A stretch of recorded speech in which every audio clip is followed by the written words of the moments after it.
Hello, everybody. Happy Wednesday. My name is Nick Bonner. I'm joined by Cale Royer from TreeStuff, and we've got the camp crew here, Jonathan Broad and Jack Perry. Guys, how are you? Doing great, Nick. Great. We're going to dive in and get to know you guys and learn about camp, which is truly a kind of family-owned climbing business. But first, Cale, you want to walk us through what's on our agenda for today? Yeah, so pretty much we are just gonna get to know a little bit about the company of C.A.M.P, which Nick and I actually know a lot about. We've been to where they manufacture everything. We've done a lot of videos there.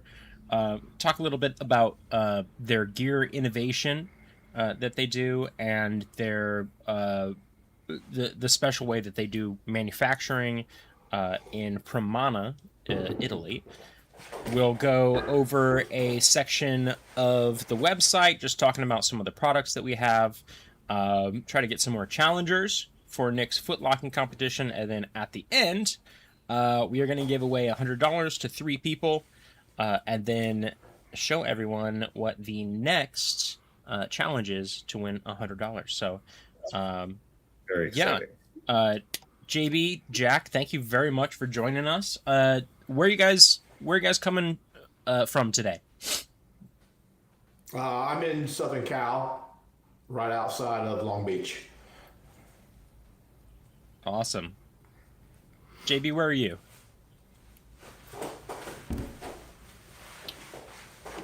I hear JB, Cale. Jack, tell us a little bit about your experience. How did you get your role at camp, and what is your role there? What do you do for camp, Jack? Yeah, sure. I've been with C.A.M.P for 10 years. The previous 10 years before C.A.M.P, I was sales director at PMI. PMI is a rope company. We mainly worked in fire rescue, industrial rescue. We didn't do any arbor. I came to C.A.M.P, had to learn the arbor business pretty much from the ground up. I'm the work sales manager for North America, so I handle all the work products, so all the arbor business, any work at height industries, I handle all that. Awesome. And do you have? So I've been in the industry, in the rope industry, for about 20 years. And besides selling the rope, do you have personal experience at height?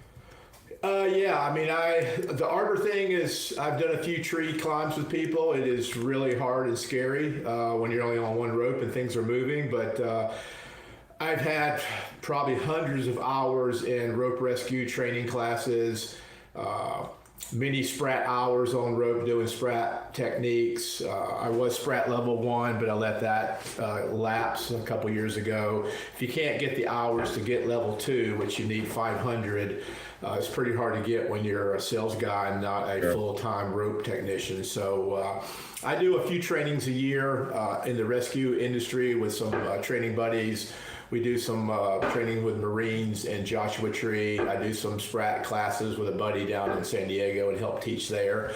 So the tree stuff is definitely the lower fruit of my skills. Got it. And JB, tell us a little bit about your role at camp and how you came to be there.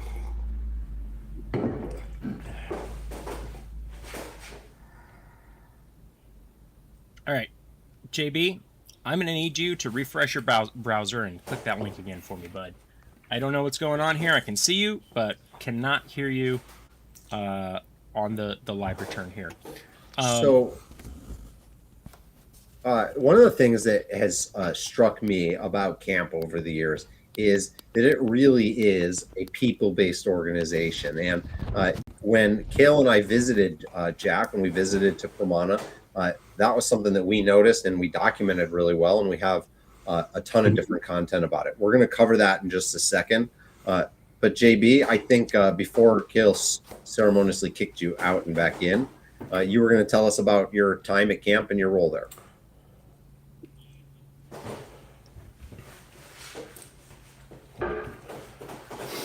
Their customer services role for both divisions, so it's kind of doing all of that through North America for the outdoor and the work team.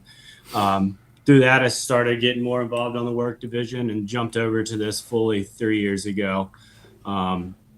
at that time, I got Sprat certified. I'm coming from a rock climbing background. I've been rock climbing since 2005-ish, 4-ish. Kind of Started grades? ice. What kind of grades you tick on lead, JB? I mean, I like to push some thin cracks, so 511s, 512s in the deserts are where I get. 511 on trad gear or on bolts? Yeah, on trad gear. Wow. And JB's what do you if you step away from the cracks and you're on bolts, like what do you climb at the red? At Yeah, like where I'm at. very cool. Yeah, cool. Yeah, I warmed up on 11s too when I was in my 20s, for about 2 weeks. For about 2 weeks of my life. Okay, that's cool. We digress on the rock climbing. I could talk about the Red River Gorge all day. Keep going. Tell us a little bit about your day to day at camp.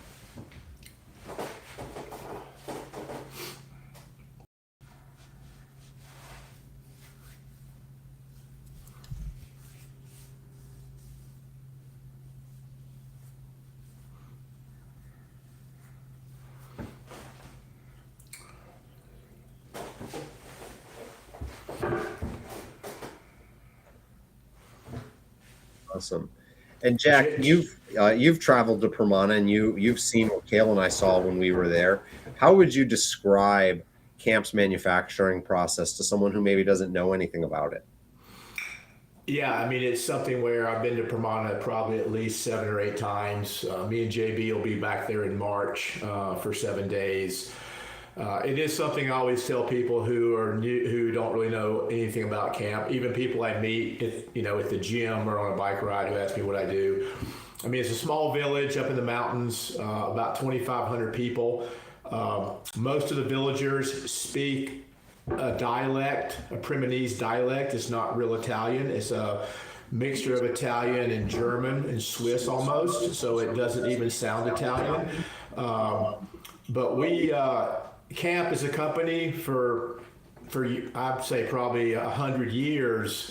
We've been using people that live in the village to help manufacture products for us. So if you can walk through the village and you can see into somebody's garage and they're doing something with a camp product. They might be sewing eyes on the end of a rope. They might be assembling mechanical devices. They might have a machine shop. But I believe the last time I was told we employ about 25 different families that are basically kind of a subcontractor for camp that are doing manufacturing and assembly work for us in Permana.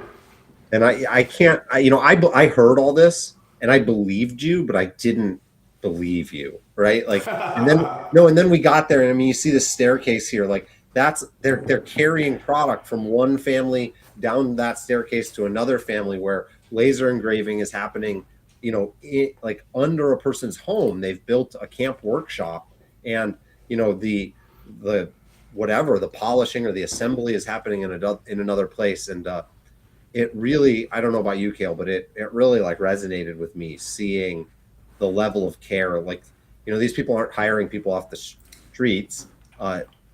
They're hiring their family members. They're raising people in their homes to learn these processes and tools and trades. It was so impressive. Really. Yeah, I mean, the whole village is a big metal manufacturing type village. I mean, camp started 135 years ago with a blacksmith who had basically hammered out ice axe heads for the Italian army for World War One. So, I mean, it is a village of metalwork, and so it's something that has been handed down through the generations from a family to family. And I mean, the first time I was taken down a guy's driveway, we walked into a basement garage, and there was a full machine shop, and 10 guys in racks of gear, and they were assembling all of the mechanical devices like druids and goblins and giants and things like that right there in this guy's basement. And this is a clip from the museum in Permana that shows that blacksmithing and metallurgy and metalsmithing history. And this is part of a whole slew of videos. We shot over 50 titles while we were at camp, and we've been releasing them as the weeks go. And if you go on our YouTube channel, there's a ton of video like this, including product features and interviews with camp leadership and engineers and all sorts of stuff. There's even video of them laser engraving these ice axes for Kale and I. I can't tell you how cool I think this is. This is something that I really show everybody. And when people are mean to me in meetings, I shake it at the camera like this. I'm like, I'm gonna get you. But no, this is really cool. And you know what else was really neat?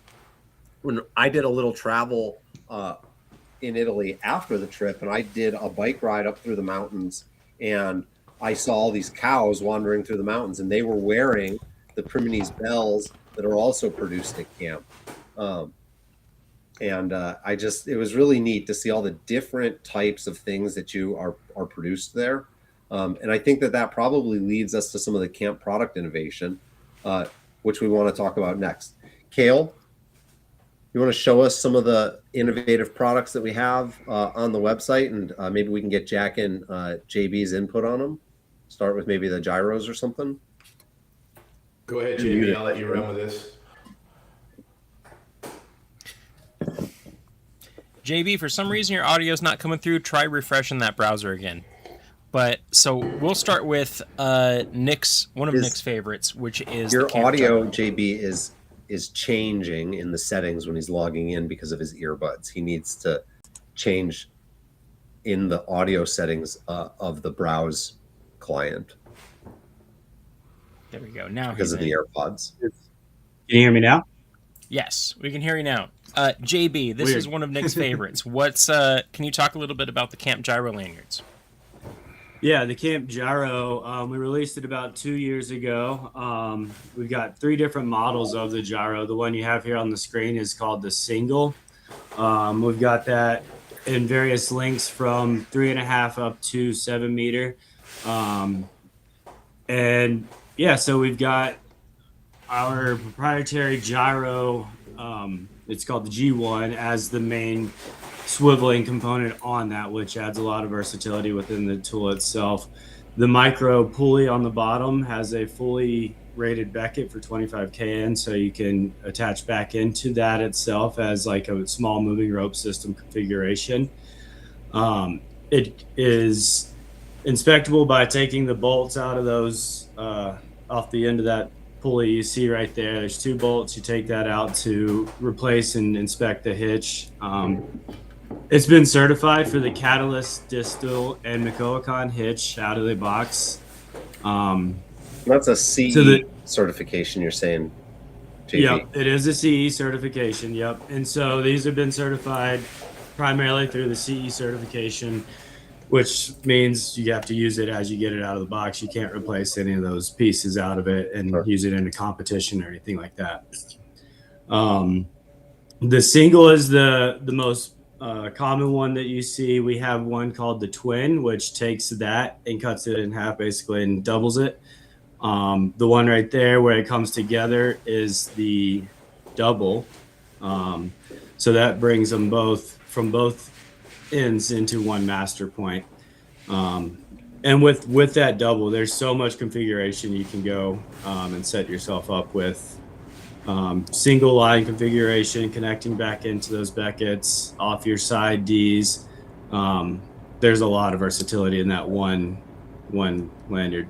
These are super cool, and using a swivel in a climbing system is a fairly polarizing thing. I don't like having a swivel in my MRS or SRS climbing system, because if there's twist above my saddle, between my saddle and the tie-in point, that twist then just moves my climbing device around, which wraps the tail around my bridge, and that's no bueno. A lanyard, however, is a perfect place for a swivel. But then you run into the issue that if you have a swivel with ion eyes, if Kale can move his cursor around, if you can imagine those ion eyes are down on the carabiner, the swivel is essentially rendered moot or inoperable because they can't swivel. So, Kale, can you go back to the single version, the picture? Yeah, so you can see right here, because the prusik is mounted outboard of the carabiner, like on the other side of the swiveling action, you're able to have that carabiner on your D-ring, and now the lanyard can swivel. So to me, this is a big benefit of like mechanical lanyard adjusters, is they have a swivel. but I prefer a prusik adjuster there. And I think that that's what makes this really, I think, one of the most innovative lanyard systems to come out in like ever in the last 10 years. It's really super cool the way that you incorporated that. I think the loadable Beckett and stuff like that is just a cherry on top. Super, super cool. The only thing I'll say about this is, Kale, can you bring up just the swivel for us? Yep. The gyro 1. I'm kind of a swivel snob. There have been recalls on swivels over the years, and it freaks me out as an individual user to have like parts that I can't see. I've also left a bunch of different manufacturer swivels outside in the weather as like kind of extended testing, and the only swivel that doesn't fail under those types of adverse weather conditions are these C.A.M.P gyro ones. Awesome. Yeah. I think that this is the perfect swivel. And I think if you use a swivel in your harness or in your climbing system, unless you absolutely require the benefits of a sealed bearing, which would be like really heavy load rotation, which isn't human weight stuff, I think the C.A.M.P gyro is the best swivel option on the market today without reservation. It's probably really the cheapest one as well. And it's cheaper. Yeah. It comes with both those little rubber inserts. I actually shamelessly use one of these on my camera strap. So yeah, isn't this cool? Look at this. I manually sewed this on here and applied this like Peak Designs adapter.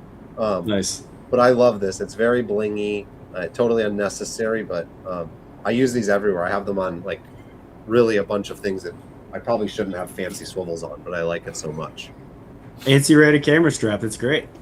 Jonathan, on the lanyard, there's another piece of C.A.M.P technology that's kind of new, the C.A.M.P rope termination. Can you tell us about that? Yep.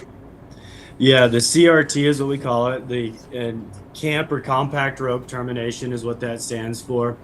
And what that is essentially it's taking a tubular webbing and socking it down onto the end of the rope itself, and then socking the tubular webbing to create a splice essentially, and then bar tacking all of that through the rope together. So you have tubular webbing bar tacked through the rope with a super nice low profile splice that is a smaller profile splice than any other splice out there. Here we go. That's a good picture of it. So yeah, you've got essentially a sleeve that goes over that has that spliced. I don't know. Is this a nylon? Yeah, it's nylon. Yeah. Yeah. That's bar tacked on there, and that is rated to the same 25 kN. Yep. Yeah. So like it's awesome. I really like this termination. You know, when we think about the ways to terminate rope, right? We've got knots, splices, and sewing terminations primarily, and in ropes that aren't hand spliceable, your only choice is to do a sewing termination, and predominantly that looks something like this, where you have at least a doubling of the rope or a 2x increase in bulk. Certainly with a lanyard, you know, you flip that around through unions all the time, and that quick widening of the rope, especially with the heat shrink there, can really cause your lanyard stuck. Whereas with the C.A.M.P or compact rope termination, by simply slotting over this, obviously it's not frayed and it's not a rigging line, but when you slot over it, you're only having a single diameter there. So it's really much more streamlined. And unlike a hand splice, which would have a berry, you're going to get usable rope all the way up to that termination. So similar to like how a sew-in termination works there as well. I wanted to highlight and go through the harness line a little bit. C.A.M.P produces some of the best bucket and climbing harnesses, as well as fall arrest harnesses, and they've got a really complete line, maybe even too complete. I for one have been a little confused by the product names sometimes. If that's the only downside, I think that that's a really high praise. Maybe you could tell us a little bit about the signature arborist harness and some of the fall arrest options, JB. Yeah, so the signature fall arrest, you have right there on the top left, the Tree Access XT. And then you see just to the right, the Tree Access ST. The simple way I keep those straight in my brain, ST, sit, is like just a sit saddle. Yep. XT, extra, it's got the chest. But XT is kind of a nomenclature that we use for ANSI rated saddles on our side in the US. So this Tree Access XT is the only tree harness that's ANSI rated with double bridges where you can use it any rope access scenario, get in and out of a bucket truck without the need of an extra fall arrest full body harness over that. The ST here on the picture on the screen does not have that ANSI certification. It's your standard just sit saddle harness. You can apply or add a chest harness to it if you want, but it won't have fall arrest within that. We produced a video on these, Cale. That video's published. You've got that. Do you have that on the PDPs yet? It's not published. The video with your little dance break. Yeah. No, I have that scheduled to publish. I don't know if next week, or this week, but we're going to launch it today. So if you check the YouTube channel later today, we'll have that video published. But we did a fun thing with some of the design and marketing crew at camp, and we detailed out all of the features on live models of all these harnesses. I did have to write the names of the harnesses down on paper on the ground because for the life of me, I couldn't get ST Sit XT Extra. I wish you'd been there, JB. Maybe that would have it took me a while to just come up with something simple like that. Cale's browsing through the rest of the camp assortment here, and I just want to call out some really high quality products. I think the Camp Kilo is a really nice, very affordable, all metal or aluminum construction tool carrier. I really like this. I think that it's simple and clean. Certainly there are tool carriers with more features. Maybe, what you might describe as a cooler look or something, but I really like this one. I think that for what it does, this is a great market entry in the tool carrier space. Certainly stronger than the plastic options that you see out there, and a good choice. The Turbo is in foot and chest. Can you tell us what sets the Turbo apart, JB? The thing that sets the Turbo apart for sure is the integrated rollers on the camming area. So the Turbo foot, you have it here on the side. On the Turbo chest, it's oriented facing you essentially, but they act the same way. That reduces friction on your rope. It kicks out dirt and grime, so it reduces wear and tear on your rope. And when you're super low, starting and you don't have any weight on your line, the rollers make a big difference. You don't have to fight the extra slack that comes up as easily. We've got some ascender videos that are probably 5 or 6 years old where we actually show the drag of various ascenders, and what JB just described is demonstrated really obviously there. Turbo chest, similar technology. Can we take a look at the Enigma, Cale? Hey, can I say one thing real quick? Yeah, please, Jack. Yeah, the Turbo chest is what we use for our knee ascender. So the Camp knee ascender kit is basically a turbo chest rigged for making your knee ascender.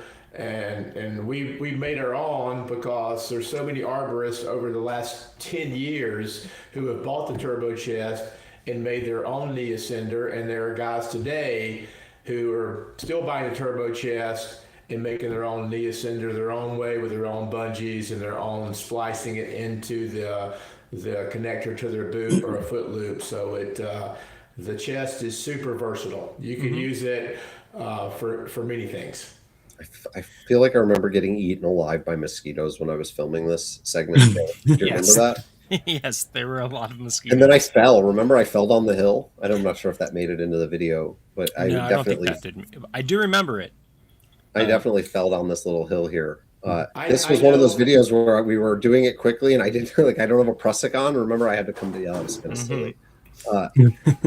The Camp Turbo stuff is awesome. I like the knee ascender from Camp. There are a lot of different options in terms of knee ascenders out there, and the Camp is one of the simpler approaches. Right, you don't have any complicated structures where the bungee is housed inside of anything, and because of that, there's no stiffening inside of the member that's between the bottom of the ascender hardware and the foot loop. So the whole thing is going to stow into a bag really smooth. You don't have any stiff plastic tubes or convoluted or complicated sewing operations happening down there. It's very simple. Throw it over the shoulder. It's going to work really reliably. And the other benefit is in these over-the-shoulder options, you end up with so much more bungee. So the bungee that's used is a little less aggressive, and it provides a smoother recoil. Yeah, and our RXT harness on that chest, on the shoulder itself, it does have a turbo knee channel. So it's just a Velcro enclosure, easy to install it, easy to replace it out in the field. It's just Velcro, and it goes over your shoulder and keeps it from rubbing against you pretty nicely because it's distributed over the big pad. We did a couple features with some of the camp engineers when we were in Permana, and that simple approach, JB, right? Velcro, easy to replace, right? Like that was evident in from how people ate lunch in that office to like how they designed things. It was all really about being simple and being approachable.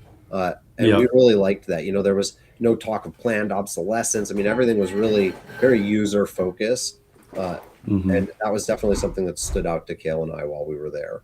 I want to be respectful of your guys' time. We're running up on our scheduled end for you here. Is there anything that we wanted to talk about? I know there's some new product coming out, the Odin maybe. We call it the Thor. The Thor. Why did I say the Thor and the I'm Odin so sorry. battles?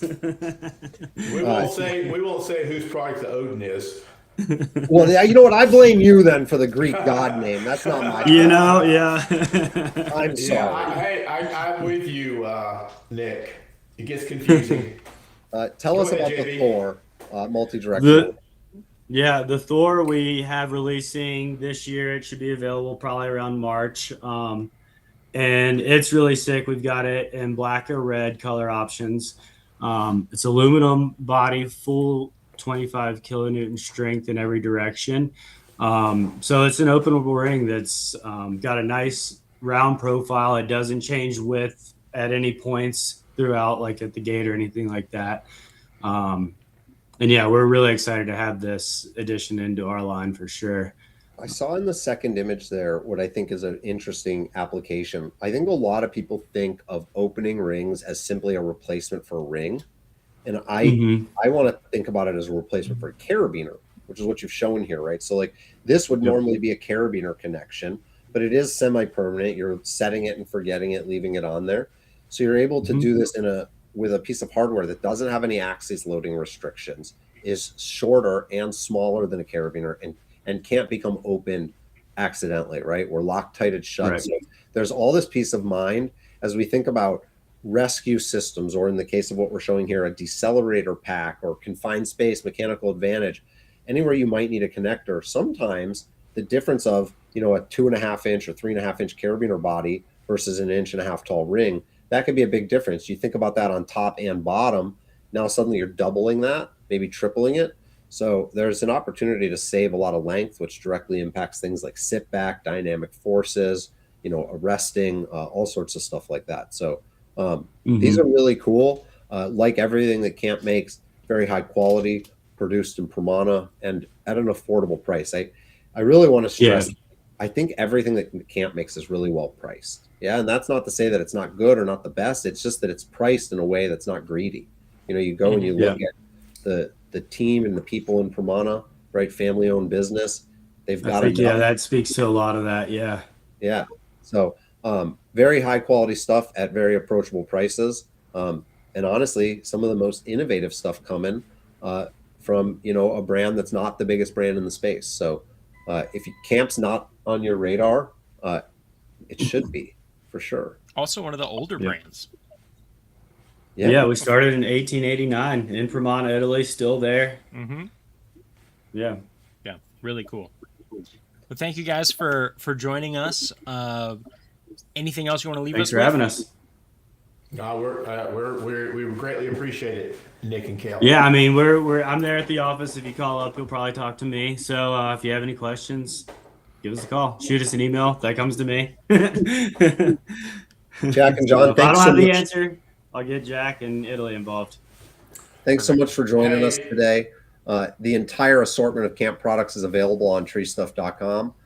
And yeah, I highly recommend all this stuff. It's all really great. And if you have any questions, feel free to reach out to us.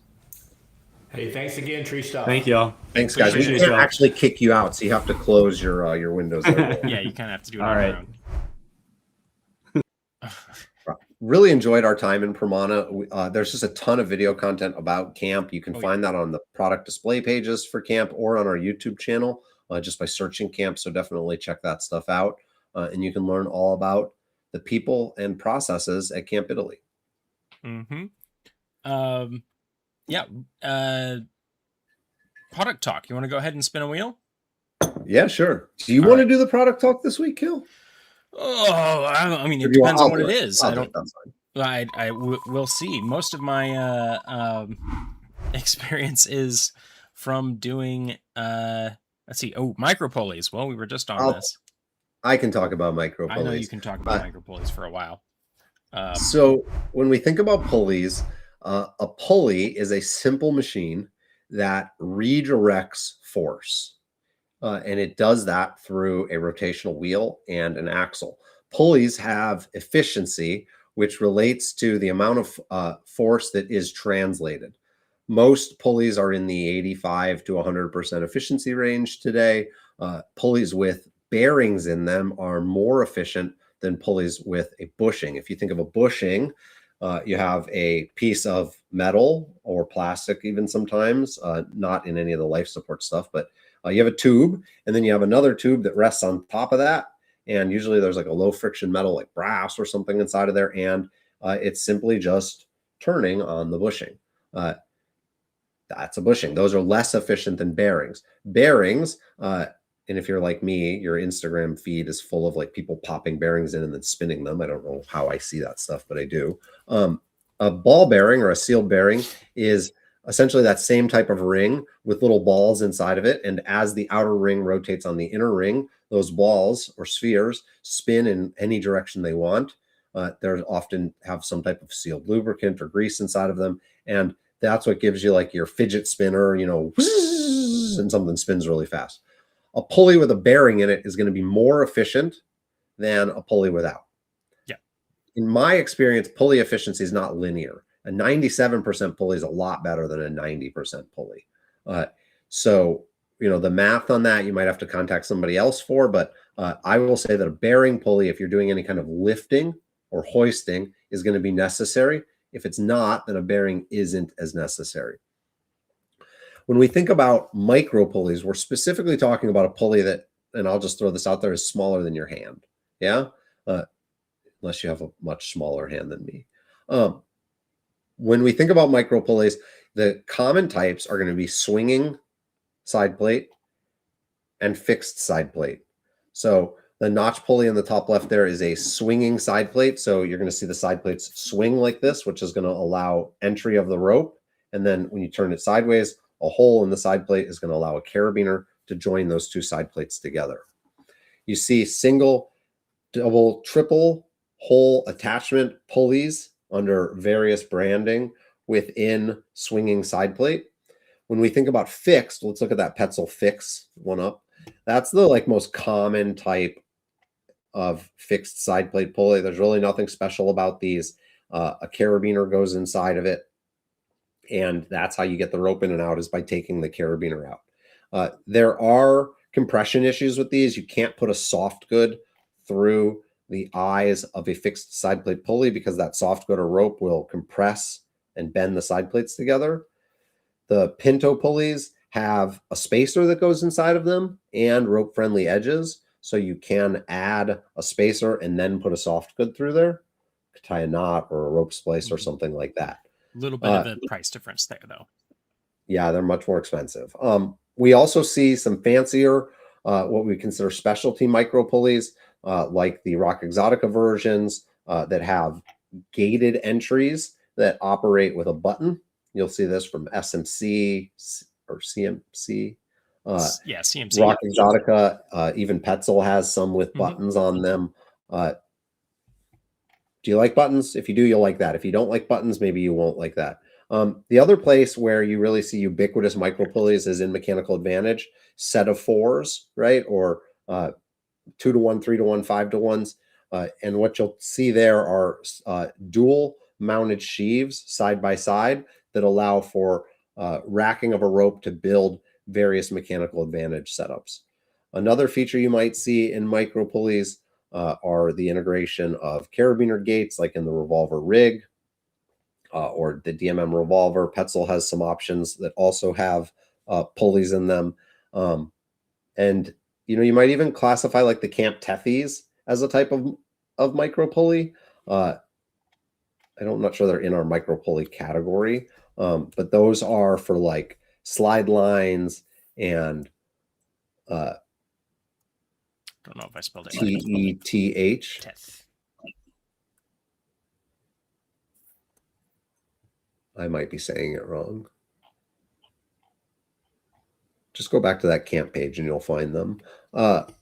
And then the other type of micro pulley that I didn't cover, which would be in types of specialty, would be like progress capture micro pulleys, like the protraction or the roll and lock.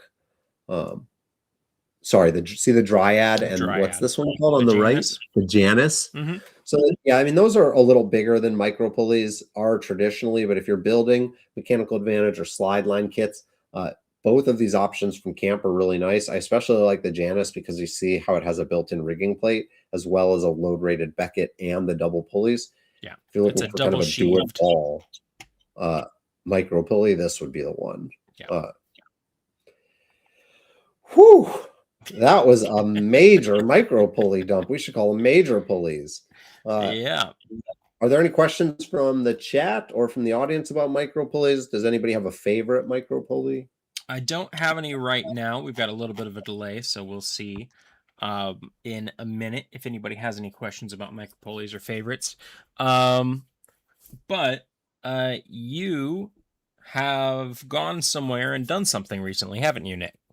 I did. I traveled down to Connecticut. I want to give a shout out to Jake and Val from Connecticut, two climbers who challenged us, TreeStuff, to a footlocking event. It was a ton of fun. They were rule breakers. I want to throw that out there. They definitely cheated. The challenge was for two people that work for the same employer in the same shop to be able to beat me in footlocking. We hadn't had any challenges when Val and Jake reached out to us, so we let them slide in even though they don't work for the same employer. Jake is the current New England tree climbing champion, and Val had like a work climb set up in this public park that I met him at and was like just like zipping around the tree, and I instantly felt very unconfident. But I went out and we did a side-by-side footlocking race. The deal was that if both of them beat me, I would give them each a $500 gift card to the store. And if I could beat one of them, I wouldn't give them anything. And I believe that Kale is going to show us the outcome of these two races right now live on the show. I can. I thought Val's a little bit bigger of a man. Yeah. He like 215-pound guy. I really thought that I was going to take Val out here. Let's see what happens. Like say to have fun, okay? Here you go. This, yeah, this video is also sponsored by the Connecticut leaf blower choir. Okay. 3, 2, 1, go. Okay. It's at this moment that I realized I hadn't footlocked with a Prusik in a really long time. Keep it good, boy. Because I normally footlock just with the auto blaze skill. Mm-hmm. But now you're having to actually advance that Prusik up. Yeah, and look, he beat me by like 2 body lengths. Oh, I screwed up the first lock now. He did. Great job, bud. Yeah, he was speedy. So at this point, I'm feeling really unconfident because I had in my mind that Jake was going to get me for sure. I've always enjoyed wrestling people that were stronger than I mean, me. And like, yeah, that's understandable. I mean, look, Jake's got a footlocking specific harness and a Prusik tied to his like ventral. Like, this guy's seriously ready. Yeah, quick reminder on the rules: if I win this one, these guys get nothing. If I lose this one, they each get $500 to spend at the coolest arborist store in the world, I think. Climbers, ready? Yes. Nick, ready? Ready. Were you ready? 3, I 2, was. 1, go. So here we go. We're coming off the ground, and I'm holding my own at this point, but Jake immediately starts to pull ahead. He's getting like a foot extra lock. But look, he leaves the door open. He caught his I toes get in ahead, it. Yep. and then suddenly he just turns on massive speed. But here he screws up again. leaves the door open, and I am unable to convert. Yeah, I was just out of nowhere. He was able to just get On 3, go. an extra like One, full go. length of reach on you after this first grab. It's pretty crazy because you keep at about the exact same Get some, speed. Jake! He Get messes some, up, Jake, and then right suddenly, in Yeah, what, see 4, there? He just 5, put like an extra lock somehow. I don't he's know how he way did up that. there. Messes up and then saves it again. So pretty What wild. I want to do is take my hat off and say big round of applause for these guys. They had the courage to come out there and meet me when I was talking a really big game, and it was definitely a really fun and humbling experience. We are looking for more people to footlock again. We've had some people reach out to us. We haven't answered those people. We've been super busy with the holiday, but I believe maybe we're going to look to set something up in the North Carolina area around Arborfest, maybe at Arborfest. So if someone is attending Arborfest and they're looking to challenge us, potentially that is possible. I'm also going to be in the Cleveland area next month. So if someone from the Midwest is looking to host me, maybe we could work that out. If you're interested and you haven't gotten a response yet, email us again, live@treestuff.com. Kale and I are looking for people that work in the same place and have 2 people that want to go for it. Val and Jake, they've got their $500 to spend at the store and are probably buying carabiners. If I had to guess. It was a ton of fun. I've really enjoyed it. I need to get out and practice more with a Prussic, but It was close. I still think that most tree services don't have 2 guys that work there that can beat me. Yeah. We'll see. I would believe that. Okay, let's give some money away. Winning things. Let's do that. If you have never listened or watched, real quick before you do this, can you tell our audience about the scavenger hunt you just put together? Oh yes, so we just started a scavenger hunt. If you go to treestuff.com/hunt, then you can win what the social media group all voted on as what they wanted to win, which is a Current Cross Pro gear bag. I tried to make these questions pretty difficult. There are 5 clues here that you need to find somewhere on the website are secret numbers. If you can solve the clues and find the page on the website that has the secret numbers, add them up and put them into this form, and you are entered to win a free 54-liter Current Cross Pro gear bag, which is one of the coolest and like most beloved gear bags that there is. Bunches of features. It's really neat. You can also just guess a random number. I put in 162. Yeah, you could guess a random number, but there are a bunch of numbers.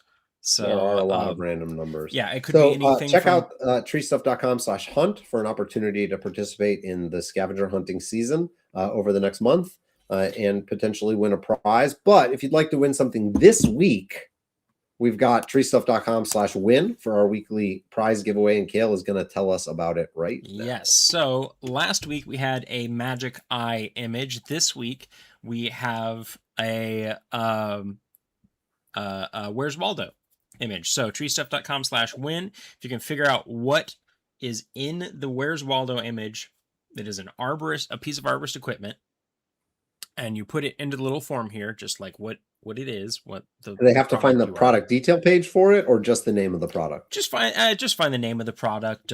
If you can find the detail page, then that's better. But I've been pretty lenient so far. For instance, last week, or I guess the last 2 weeks, we did a Magic Eye, and that was so cool. Yeah, so it was the Notch.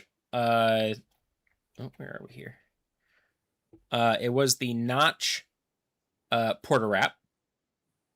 But because it was just it's the Magic Eye, it's kind of blurry. I took anyone who was a Porter Wrap, who put in any sort of Porter Wrap and accepted that. So anyone who put that it was a Porter Wrap, you are in. We have 17 people who Wow, that's great. figured it out and were able to do it. So that's pretty cool. And if I click here, then my magical script gives me 16, which is Karen. Nice job, Karen. 1, which is Alan Binger. Alan, And my 14, man. I think Adam Alan Jones. won a free order once. That sounds about right. I also feel like Alan and Adam have been kind of watching or listening the entire time that we've been doing these. So Great. congratulations. We appreciate You guys are going to get a $100 gift code from me pretty soon in your email, as long as you put in the correct email address when you enter. And then everyone else, you have until our next broadcast to figure Which out is next week. what is in our Where's Waldo and enter. So yeah, Nick, who do we have on next week? Do you know off the top of your head? I am not sure at this moment, but we are looking for guests. So if you or someone you know has something interesting about the tree care industry that you'd like to share, are you a business owner? Do you do things a little differently than everybody else? Email email live at treestuff.com and tell us about it. We'd love to have you on the guest. Are you one of our suppliers or partners? Do you have the product design or invention that you want to talk about? Are you a climber and you work for someone that's a great boss or a terrible boss and you want to tell us about it? If they're a terrible boss, you should probably have another job lined up, but we'll still have you on the show. We'd love to hear about your experience in tree care. Are you, underrepresented group? Are you, somebody that like we don't know about? Like, let us know. Email Kale and I live at treestuff.com, and we'd love to have you on the show. If you want to find out who's on next week, you'll have to tune in. Great. Well, thank you everybody for joining in, and we hope to see you next time. Thanks, everybody. Thank you, Kale. Nice job, buddy. Bye.